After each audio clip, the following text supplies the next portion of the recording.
Hyvää uutta vuotta ja tervetuloa K-rappuun. Vanha studiomme on nyt purettu ja meidät on päästetty uusiin hienoihin lämpimiin tiloihin. Tänään vuoden ensimmäisessä lähetyksessä me keskustelemme kulttuurikeskustelusta, tämänhetkisistä aiheista ja mahdollisesti tulevista. Onko kuvataide seuraava aihe? Mistä on kyse, kun miljonääri Antti Piippo rahoittaa uutta galleriaa pääkaupungin ydinkeskustaan?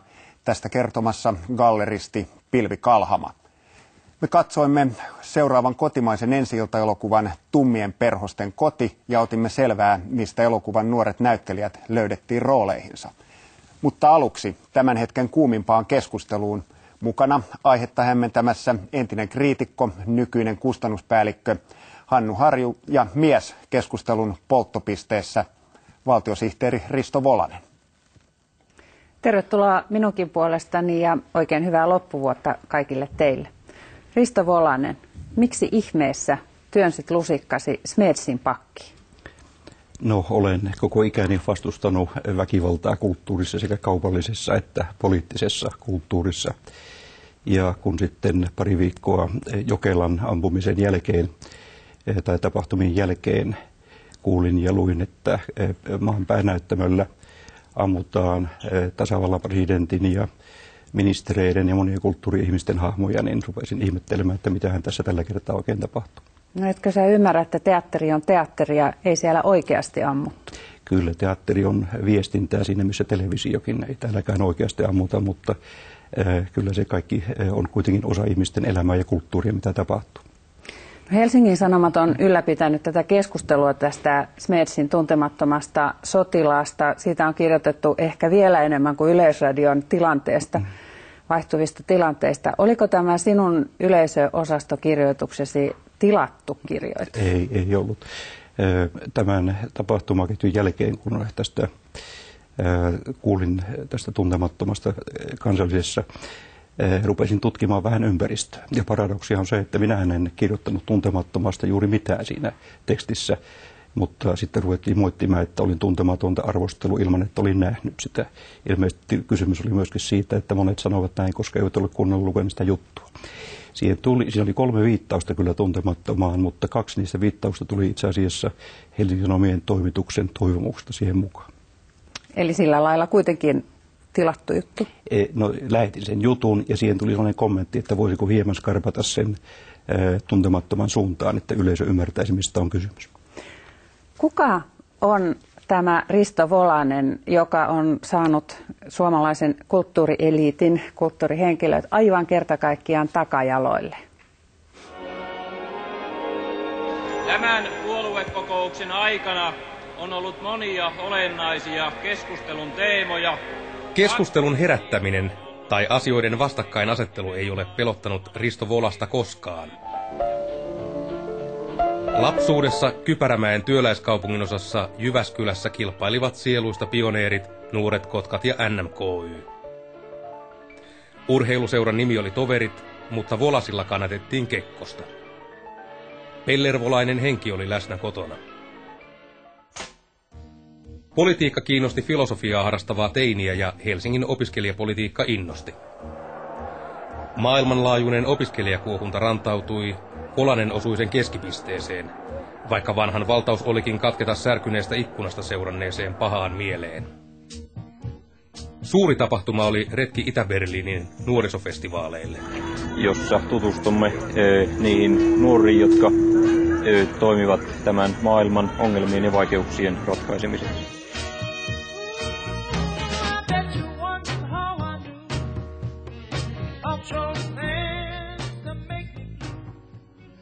Seuraavan kerran opiskelijat jälleen aktivoituvat ja lähtevät joukolla liikkeelle etsimään eri vaihtoehtoja, kun se henkinen työ, jota se edellyttää, se on tehty. Pistämätöntä kepulaista kykyä Volanen osoitti, kun vastusti aktiivisesti iltatöinään Suomen EU-jäsenyyttä, mutta päivätöinään valmisti elintarvikealan yrityksiä jäsenyyteen. Ollaan tekemässä päätöstä, joka on mittasuhteiltaan aivan yhtä iso kuin itsenäistymispäätös vuosisadan alussa. Volasta luonnehdittiin tuona aikana vakuuttavaksi ja tulisieluiseksi puhujaksi, joka sittemmin virkamiehenä joutui kääntämään takkinsa. Poliittinen luotijuna vei 1994 Brysseliin, EUn maataloustuottajien keskusjärjestön pääsihteeriksi. Perusteelliseksi ja älykkääksi mainittu Volanen on hankkinut keskustelutaitoa myös Bostonin yliopistosta ja huippuvirkamiehille suunnatusta eliittikorkeakoulusta ENAsta. Nuoruuden aikaisen tuttavan Anneli Jäätteenmäen pyyntö valtiosihteeriksi toi Volasen takaisin Suomeen. Hesti jatkui seuraavankin pääministerin leivissä ja virkamiesmäinen taustallaolo onnistui aika hyvin, ainakin viime päiviin asti.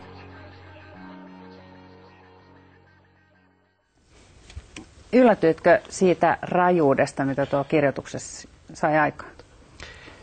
No osittain kyllä ja osittain en tiesi kyllä, että keskustelen itse asiassa samojen ihmisten kanssa, jotka jo 60-luvulla, 70-luvulla ja sitten myöhemminkin ajoivat tällaista niin kuin vasemmistovetoista kulttuurieliitin radikalismia.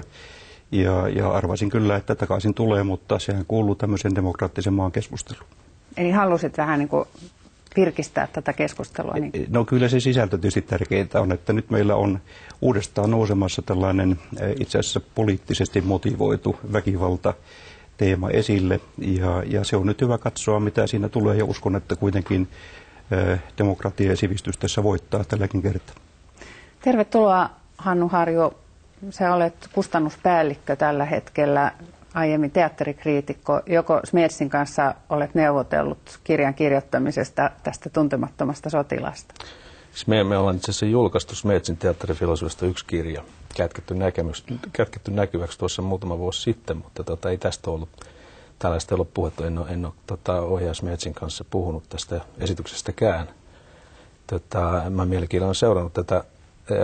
Musta vaikka Volasen sanotaan suututtaneen kulttuuriväen puoli valtakuntaa, niin musta on lähtökohtaisesti hyvä, että hän on tullut tässä asiassa esiin, koska tämä on synnyttänyt sisällöllistä keskustelua, ja se on aina hyvä. Siis aikana, jolloin enimmäkseen pohditaan sitä, että kenen rahoilla musiikkitalon kuoppa täytetään tai kuka oopperan eläkkeet maksaa. No osataanko meillä keskustella siitä sisällöstä? Joo, siis keskustelu jatkuu. Esitys, mitä ilmeisimmin on ohjelmistossa ainakin vuoden. Että sanotaan näin, että mun näkemys esimerkiksi tästä esityksestä on poikkea aika voimakkaasti Risto Volasen näkemyksestä, että mun mielestä esitys ei lietso väkivaltaan eikä propagoi vihaa, vaan se on hyvin se on voimakkaan pasifistinen ja yhteisöllinen esitys.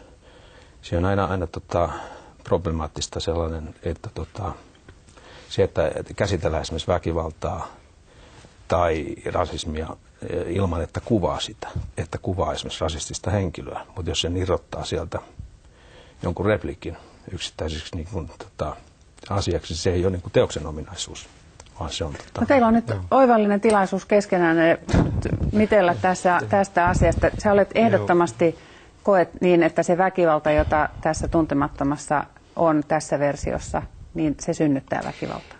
No osittain näin. Teos jakautuu itse asiassa kahteen osaan. Ensimmäinen 3 tuntia on erään niin kuin lähestymistavan riemuvoittoa, siis yleisö saadaan mukaan erittäin voimakkaasti kokemaan, ja minäkin koen erittäin voimakkaasti. Mutta sitten itse asiassa tämä Linnan jatkosota loppuu ja tulee näyttämölle silloin, kun Lahtinen nousee ylös viimeinen 15 minuuttia aivan tuntemattoman ulkopuolista tekstiä. Hyvin tällaista niin kuin luokkatietoista, tämän päivän poliittisia kannanottoja, ja sitten näin poliittisesti argumentoidaan se, että lopuksi sitten johtopäätöksenä ammutaan olemassa olevia ihmisiä ja jopa tasavallan presidenttiä. Että olen aivan samaa mieltä, että se alkuosa on yhden lähestymistavan riemuvoitto, ja se vaikutti voimakkaasti, mutta sitten ikään kuin yleisö houkutellaan johtopäätöksiin, jota tuskin kovinkaan moni siellä selvinpäin hyväksyisi. Se, että on niin kuin tämä ikään kuin vastakkainasettelu se ei ole loppunut tai se vasta jatkuu, ja sitten, että johtopäätöksenä ruvetaan ampumaan olemassa olevia ihmisiä. Hannu Harju, ensi kuun Teatterilehdessä on sun kirjoituksessa tästä tuntemattomasta sotilaasta, Smedsin tuntemattomasta sotilaasta. Ja sä olet sitä mieltä, että tämä on vain odottanut tämä uusi tulkinta tuntemattomasta aikaansa, ja nyt se on saatu. Ja sä näet sen täysin eri lailla kuin Risto. Joo, siis sinänsä on hyvä esimerkiksi, mitä Risto Valainen esimerkiksi on kysynyt sitä, onko kysymyksessä julistus vai hälytys. Että se on minusta ihan hyvä kysymys tällaisessa, niin kun käsitellään väkivaltaa, mutta mun nähdäkseni siis tässä on kaksi asiaa. Siis minulle niin kuin iso asia on se, että kyseessä on niin kuin voimakkaasti kanonisoitu teos suomalaista kirjallisuutta, jota kautta aika paljon on määritelty myös niin kuin suomalaista sodanjälkeistä identiteettiä. Ja tämä on, toinen kysymys on siitä, on se, että on niin kuin nähdä teatteritaiteen erityisluonne. Tämä on niin kuin voimakkaan vertauskuvallista ja symbolista se esimerkiksi se loppukohtaus, mä näen sen aivan toisin sillä tavalla, että mun mielestä niin kuin esitys pohtii, ottaa niin kuin käsittelynsä sen, että onko tämä niin kuin, miten validia enää niin kuin, hakea suomalaista niin kuin tämän ajan identiteettiä sen sota-ajan kautta. Että, ja sitä vasta mä näen myös sen, esimerkiksi tämän niin kuin eniten kohua herättäneet ne siellä lopun kuvakavalkaadin ja sen ampumisen on, että sinne vyörytetään niin kuin semmoisia erilaisia kansallisia ikoneja, hahmoja, poliitikkoja, fiktiivisiä hahmoja, televisiojuontajia, jotka sitten niin kuin ikään kuin raasetaan alas sieltä. Että jos ne olisi kipsipäisiä hahmoja, jotka heittäisiin lattiaan, se ei ehkä herättäisi niin paljon kohua kuin se, että ne on niin kuin valokuvia. Mutta mä tähdätäisin sitä, että kysymys ei ole siitä, että ne ei ole niin kuin ihmisiä, joita ammutaan, vaan ne on kuvia. No, tietysti teatterissa näin onkin, mutta kysymys on juuri siitä viestistä. Ja jos viesti on se, että Suomi on kuollut, sota oli turha, sitä käytiin niin kuin kapitalistien metsänsaannin vuoksi, niin tietysti kun tämmöinen viesti tulee, niin on aika luonnollista ja ymmärrettävää, että toteaa, että olen eri mieltä. Suomi on vahva, Suomi tekee nyt tulevaisuutta.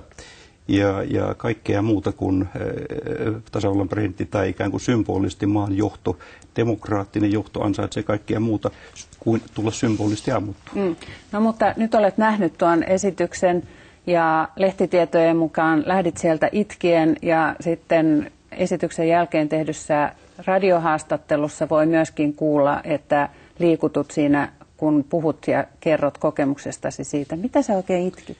No, itku on tietysti voimakas sana, mutta kuten sanotte, sehän oli omassa lajissaan voimakas, tehokas, hyvin tehty näytelmä ne ensimmäiset 3 tuntia. Jos Smets olisi löytänyt...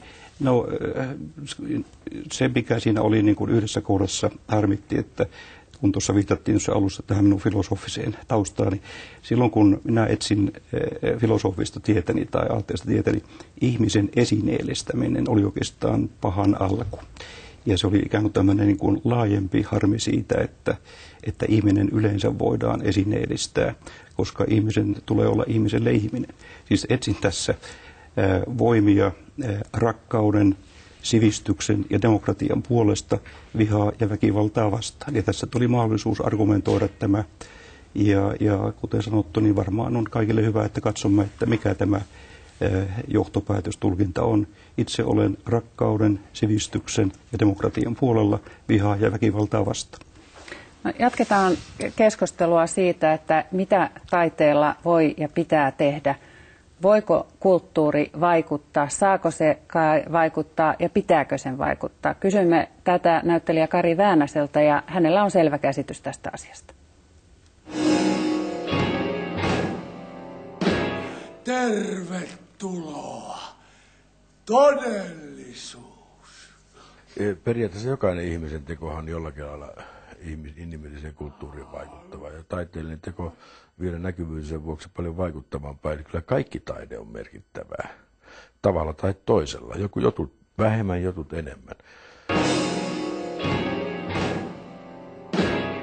Jos se kuva, miten mä näen maailman, on yhtäkkiä, kun se on toteutettuna, jos on hätkähdyttävä ja provosoiva, niin silloin se on. En mä näe sitä semmoista välttämätöntä tehtävää, että siinä jotenkin se niin kuin viihdyttäminen ja ajatusten oman maailmankuvan esille tuominen, jos on balanssissa. Ei se yksinomainen tehtävä on musta provosoida, mutta sitä aina välillä sattuu. Kosola tulee! Kosola tulee! Kosola tulee!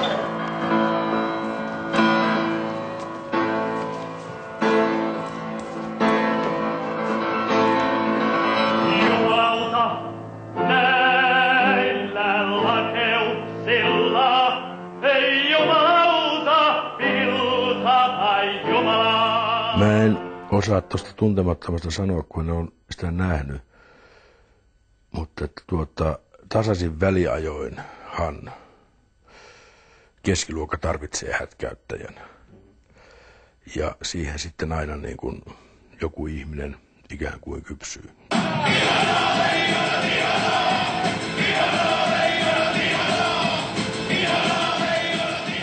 Mä en usko, että esimerkiksi Tuntemattoman tai Petekuun, eikä myöskään ehkä lappulaisoopperan niin kuin vaikutus tavallisen ihmisen elämään ole ollut loppujen lopuksi kovin suuri noin suoraan, mutta se vaikutus siellä pinnan alla tapahtuviin asioihin, jotka heijastaa sieltä läpi meidän kulttuuriin, niin se vaikutus on olemassa.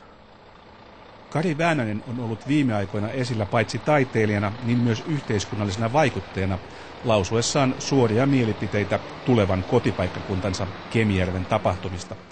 Taivaan tulet kohotti kemijärveläisten itsetuntoa, kylä oli aika alamaissa.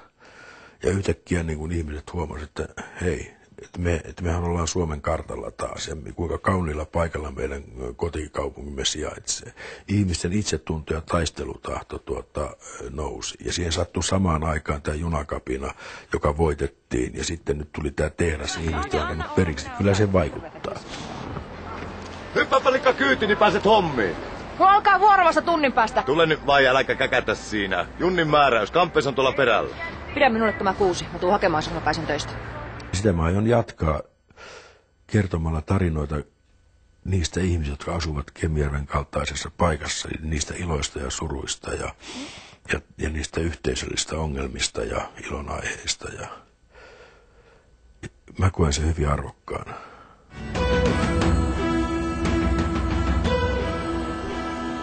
Hannu, mitä arvelet? Onko nyt keskiluokkaa tönäistä? Kyllä siis se on, ei kaiken taiteen tehtävä, ei kaikki taide sitä voikaan, mutta siis se, että kaikki siis muutkin kuin keskiluokka, siis hyvä taide haastaa ihmiset kokemaan ja ajattelemaan itse. Ja että miksi tarjota ihmisille sellaisia tunteita ja asioita, joita he entuudestaan tietävät. Miksi saarnata seurakunnalle, joka jo tietää kaiken. Niin. Niin, tuossa tulee kyllä juuri tämän pitkäaikainen vasemmistoeliitin ajatus, että me, jotka minäkin olen, niin kuin tuli tuossa, keskikokoisen kaupungin keskiluokan lapsi. Me tarvitsemme ikään kuin vasemmistoradikaalilta jatkuvasti vähän tämmöistä holhousta, että mitä todellakin pitää ajatella. Keskiluokka, tavallinen työtä tekevä ihminen, joka on 80% tänään suomalaisista, tekevät työtä. Ja nyt tämä loppuratkaisu olisi voinut olla Smetsillä myöskin toisenlainen. Hän kuvasi riemukkaasti sen Väinölinnan Tuntemattoman sotilaan. Olisi voinut päätyä siitä myöskin rakkauden ja demokratian teemaan aivan hyvin.